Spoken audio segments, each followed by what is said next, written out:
जी, मैं सबसे मेन कारण तो यही है कि मेरे जो इलाका है वार्ड 102 की, वहाँ की मैं निगम पार्षद हूँ ख्याला से, तिलक नगर विधानसभा से। और वहाँ के जो विकास कार्य हैं वो बिल्कुल थम से गए हैं। और 2 साल हो गए हैं एमसीडी में सरकार बने हुए आम आदमी पार्टी की, पर नाम मात्र का ही काम हुआ है और नाम मात्र का ही पार्षद को फंड मिला है। आप 10 या 15 लाख रुपए देकर आप इतने बड़े क्षेत्र का विकास कैसे कर सकते हैं? और विकास की बात तो छोड़िए, वो जो गलियों में जो स्ट्रीट लाइट्स लगनी होती है वो तक भी नहीं आ पा रही।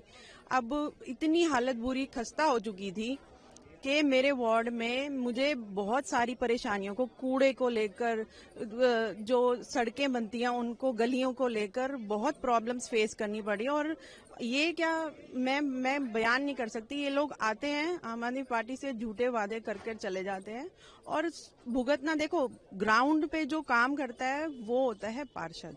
निगम का जो पार्षद होता है वो सबसे ज्यादा जनता से जुड़ा होता है, तो उसी को ही सबसे ज्यादा बातें लोगों से इंटरेक्शन में पता चलती है कि क्या कमियां है, कहाँ पर। अब हम रोज निकलने वाले लोग और जनता के बीच में जाते हैं और तो हमें वादे का जवाब देना पड़ रहा है।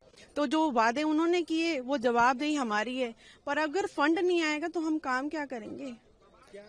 यही एक मेन कारण है कि हम लोग आज भाजपा का दामन थामा है कि हमारे क्षेत्र का विकास चौगुनी रफ्तार से, तेजी से काम हो। जी देखिए, वो अब मैं उसके बारे में क्या टिप्पणी कर सकती हूँ कि जो भी है, मैं तो यही कहूंगी, अगर कुछ भी किसी पर ऐसे ही इल्जाम नहीं लगता, अगर किसी ने कुछ जो भी बोला होगा, करा होगा, तो वो वही जानते हैं।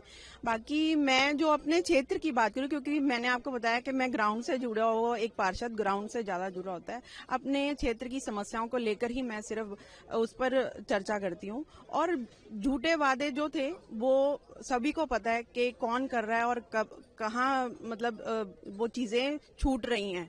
आप इतने वादे कर देंगे कि आप उनको पूरा ही नहीं कर पाएंगे, तो नीचे तक, तो ग्राउंड तक तो आपके वादे पहुंच ही नहीं रहे ना, आपके वादे सिर्फ हवा में ही रह रहे हैं।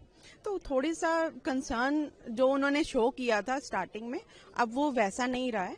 और मेरे को ये लगता है कि इस बार जो विधानसभा के इलेक्शन है उसमें भाजपा सरकार आ रही है और हमारी पूर्ण बहुमत से सरकार बनेगी।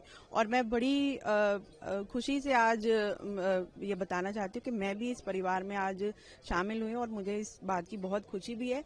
और मैं आशा भी करती हूँ कि हमारे जो इलाके का विकास है वो चौगुनी रफ्तार से वो होगा।